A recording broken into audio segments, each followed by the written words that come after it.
anunciar mi última entrevista e invitada. Mensaje de la Gobernación de Santa Cruz. Dice la Gobernación que está apostando por los bonos de carbono porque es una forma de generar ingresos cuidando nuestros bosques. Son regalías verdes que fortalecen la autonomía y protegen el futuro, porque cuidar la naturaleza también es querer a Santa Cruz. Mensaje de la Gobernación de Santa Cruz. Bueno, al final, menos minutos de lo que queríamos, así que pido disculpas a mi querida invitada para cerrar el programa, Tatiana Asquenucio. Ya nos hemos apropiado de Tatiana, le he dicho que la queremos todos los sábados. Es economista, tiene un máster en gestión y políticas públicas, pero nos está ayudando muchísimo a hacer análisis sobre las propuestas de los partidos de gobierno que disputan las elecciones de agosto. Y en el anterior programa nos habló de cada uno de los planteamientos de los diferentes partidos. Hoy vamos a ir directamente a la preocupación con la que hemos arrancado este espacio que se llama Elecciones sin filtros y tiene que ver con el financiamiento de las campañas electorales. Mucho más que eso. Querida Tatiana, buen día, muchísimas gracias por estar nuevamente con nosotros y disculpas por la demora. Gracias, Maggie, gracias nuevamente por la invitación y muy contenta de compartir este espacio contigo. Querida Tatiana, ha tenido tiempo para hacer esta observación, además es una mujer tan disciplinada, porque ella no viene y habla si no hace previamente levantamiento y análisis de datos, ¿correcto? Así es, Maggie, por mi especialidad en las políticas públicas, siempre me gusta ir un poco al análisis de los datos, ¿no?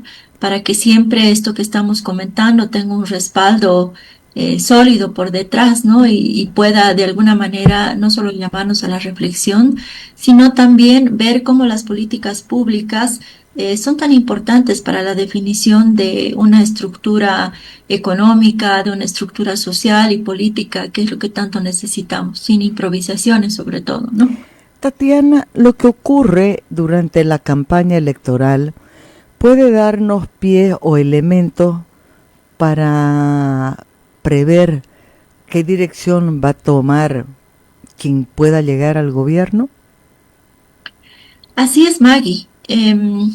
Realmente en estos últimos 20 años hemos visto que el resultado de las campañas electorales ha sido afectado por muchos actores, ¿no? Y justamente en este análisis que me he permitido realizar, yo analizo básicamente 4 actores claves que influyen dentro del financiamiento electoral, ¿no? Tal vez como antecedente me gustaría decir que en el caso de Bolivia, desde el año 1997 se implementó un sistema de financiamiento público para los partidos políticos, que estaba plasmado en la Ley de Partidos Políticos de 1999. Sin embargo, este ha sido eliminado el año 2008. ¿Y por qué ha sido eliminado? Porque ha habido un consenso político que cuestionaba sobre el uso indebido de recursos y la escasa legitimidad social del modelo, ¿no? Y eso me parece paradójico, ¿no? Porque si bien se ha eliminado con ese cuestionamiento, hemos visto que hemos pasado a una situación peor, digamos, ¿no? Para el manejo del tema electoral. Entonces, es importante mencionar que el financiamiento de la democracia es uno de los pilares fundamentales, ¿no? Para poder asegurar elecciones transparentes, equitativas y que verdaderamente sean representativas. Y no solo eso, sino que hay una gobernanza, ¿no? Vale decir, un gobierno que garantice un desarrollo equitativo, sostenible y eficiente, ¿no? Entonces, dicho eso, en Bolivia, y no solamente Bolivia y en América Latina, el debate sobre quién debe sostener económicamente el ejercicio democrático ha resurgido con fuerza, sobre todo por los persistentes desafíos de corrupción, clientelismo, manipulación informática y polarización ideológica que hemos visto, ¿no? Entonces, en este sentido, he identificado 4 grandes grupos de actores que influyen en el financiamiento de las campañas presidenciales y que luego no solamente influyen en las campañas presidenciales, sino también repercuten en el desarrollo posterior del gobierno, ¿no?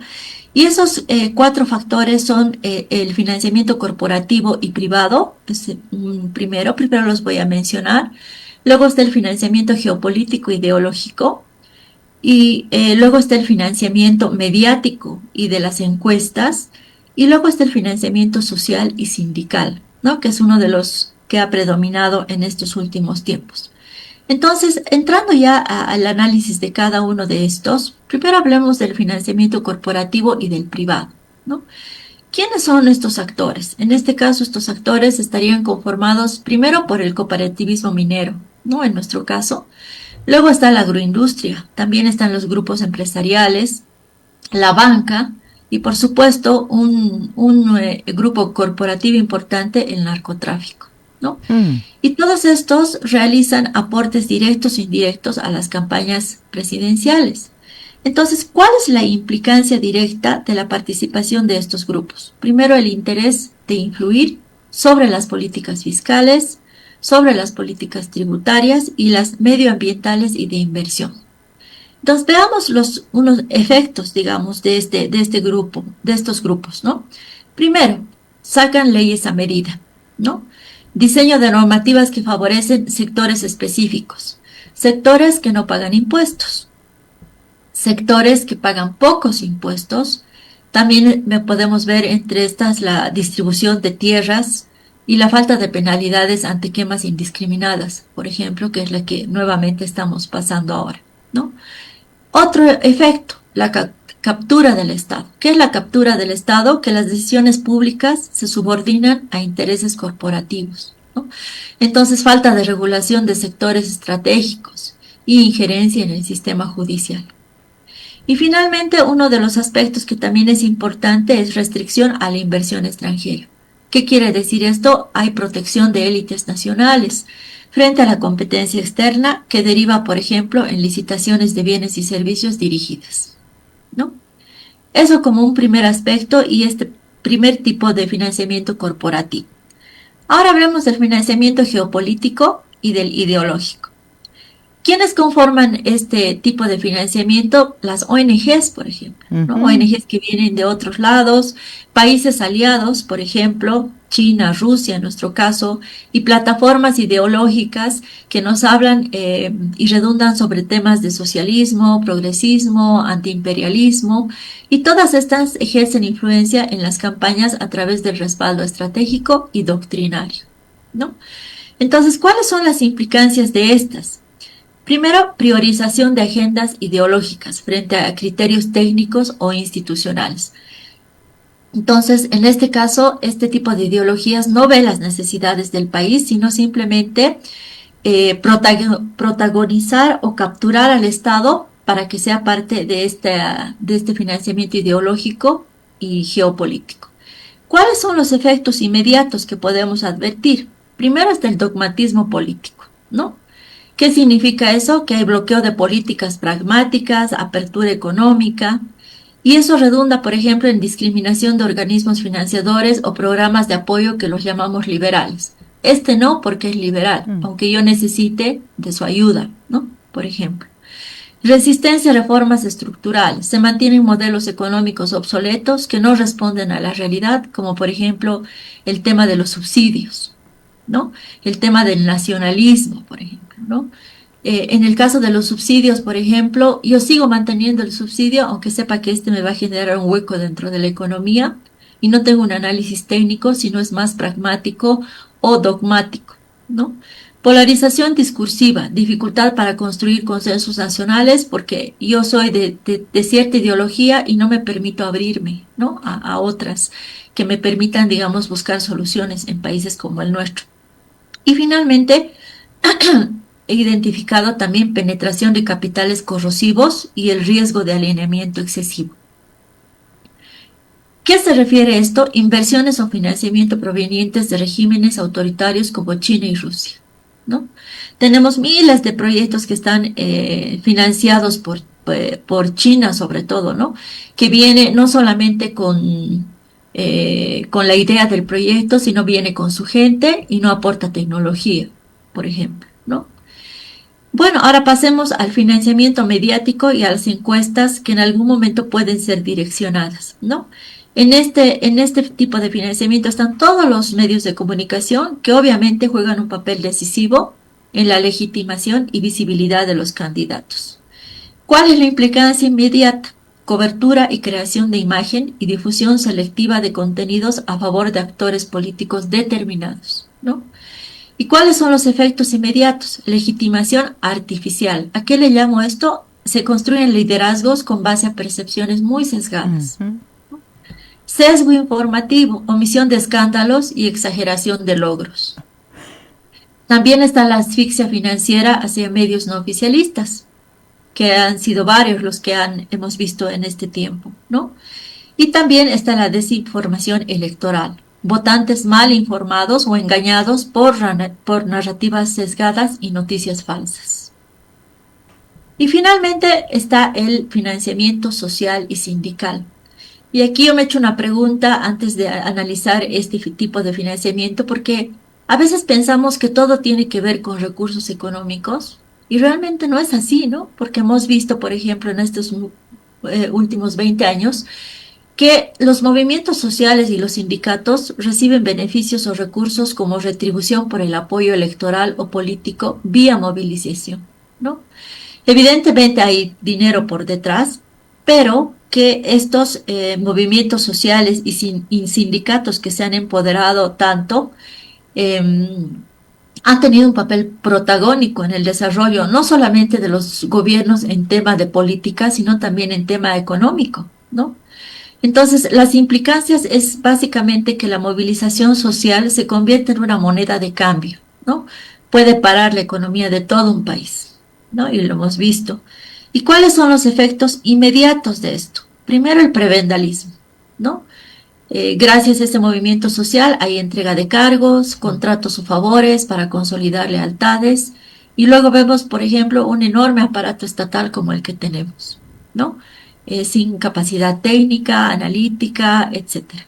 Simplemente por retribuir, digamos, ese apoyo que el movimiento social o el sindicato ha ofrecido. Bloqueos como mecanismo de presión, ¿no? Paralización de actividades estratégicas para forzar decisiones.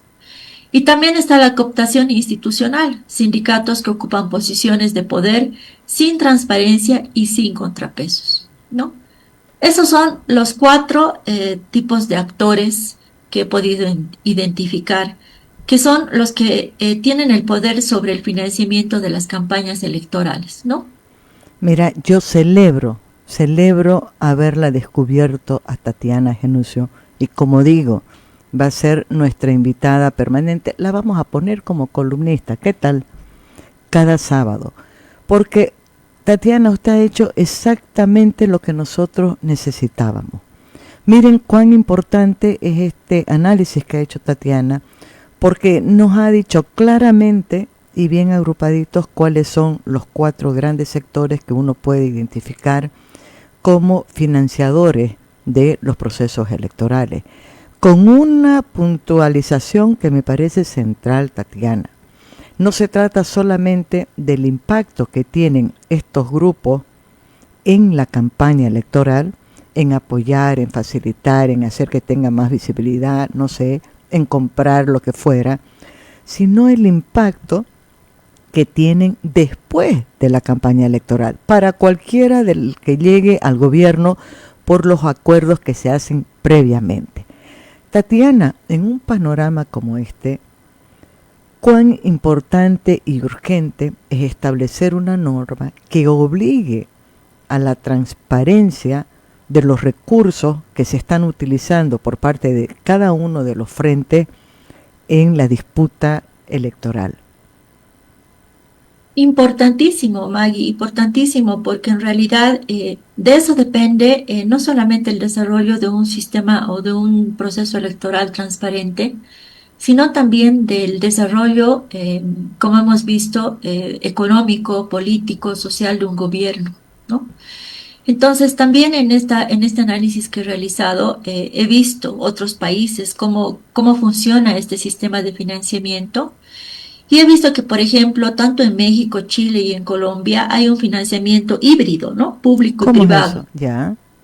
¿no? Y esto es importante porque obviamente está respaldado por una normativa y en este caso he identificado también ciertos aspectos claves que debería tener este tipo de financiamiento híbrido, ¿no? Primero, al ser híbrido estamos hablando de que tiene que ver con el financiamiento público y privado.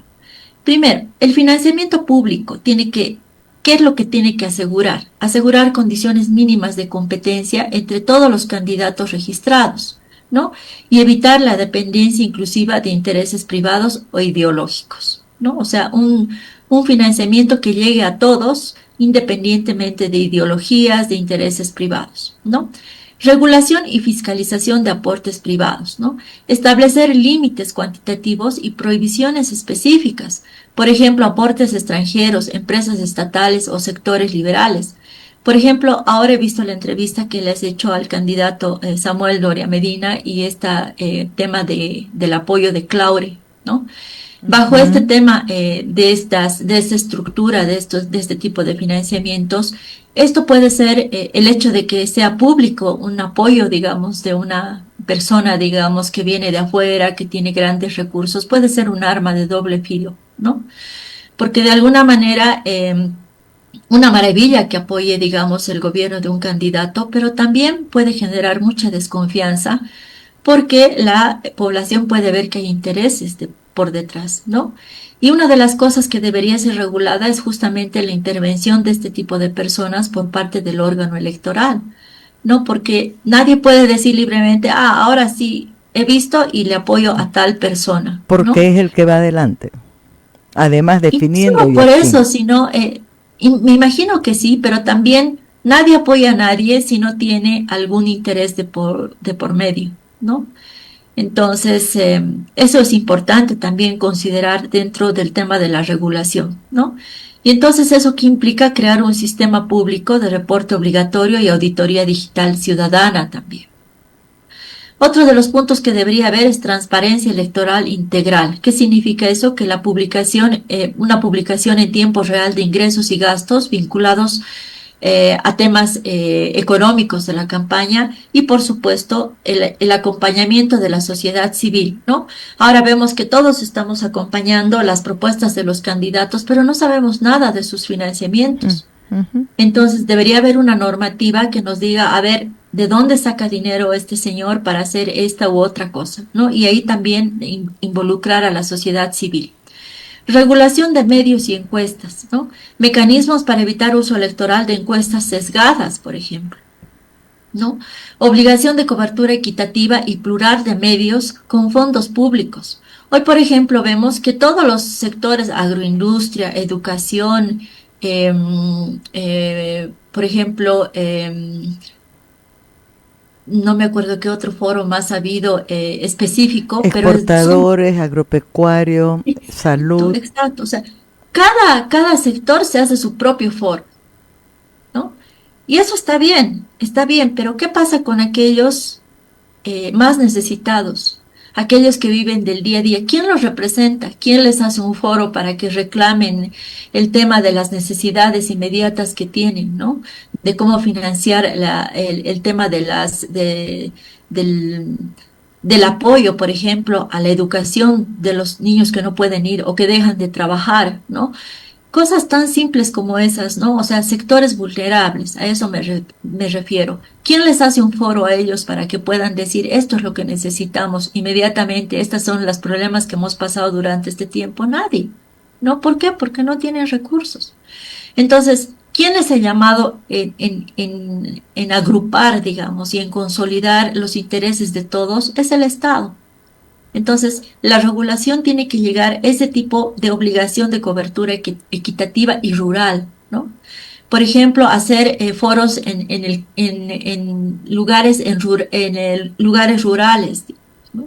Para ver las necesidades efectivas del campo, de los agricultores, de los ganaderos en pequeña escala, por ejemplo, cuáles son sus necesidades inmediatas, ¿no?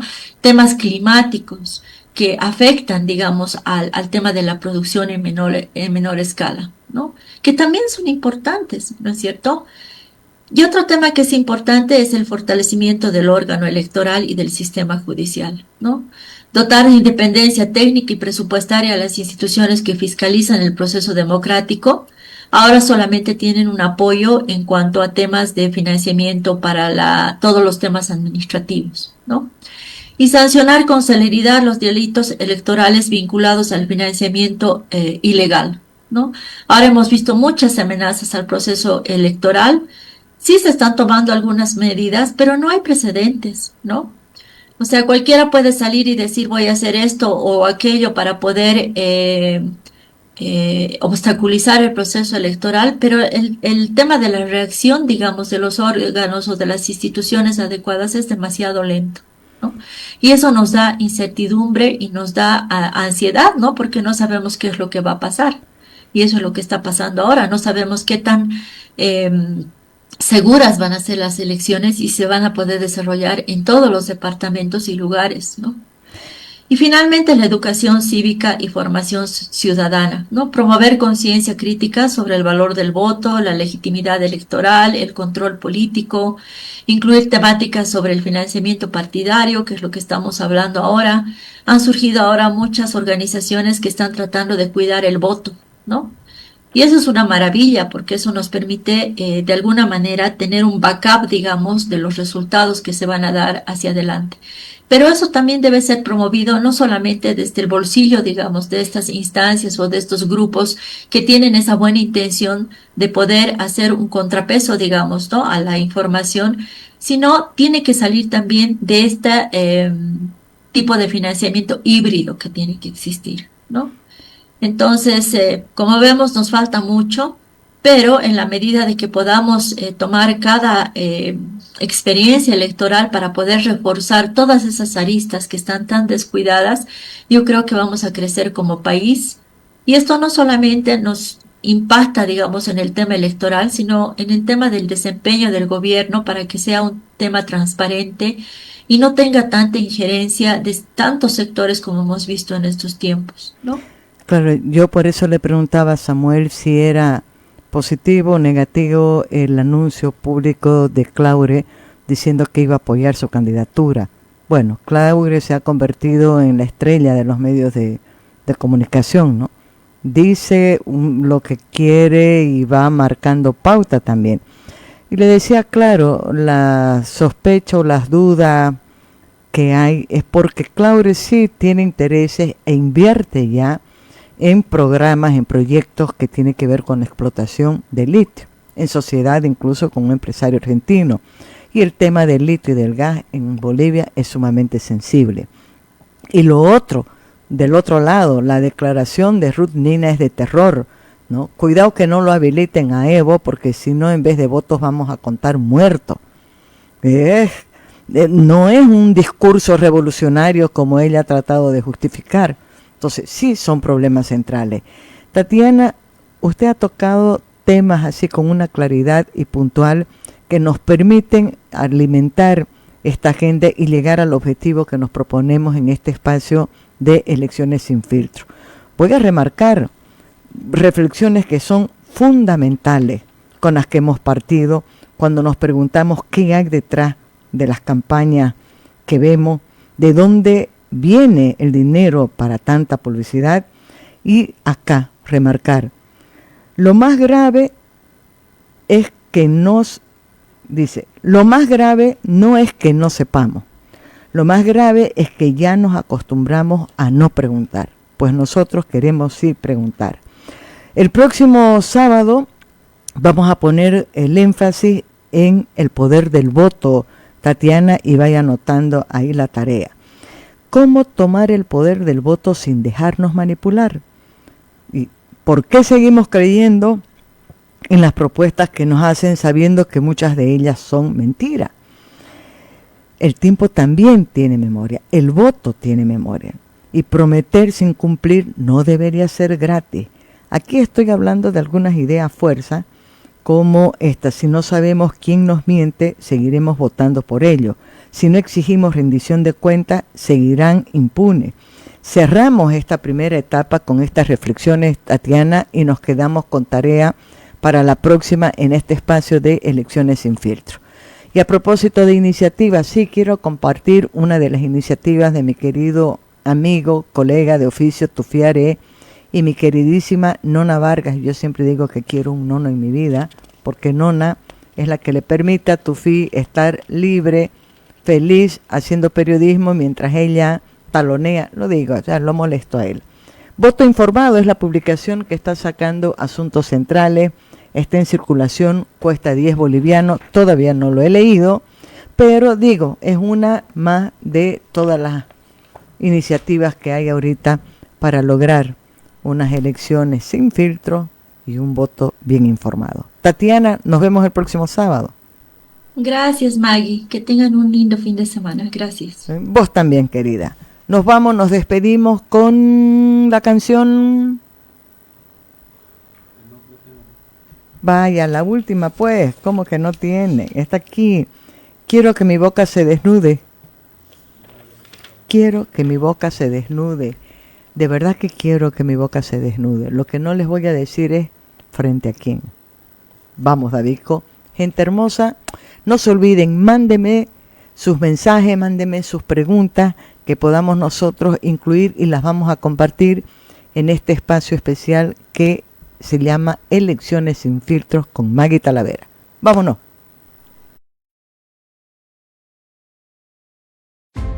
Santa Cruz, tierra de grandes pasiones, de promesas y de historia.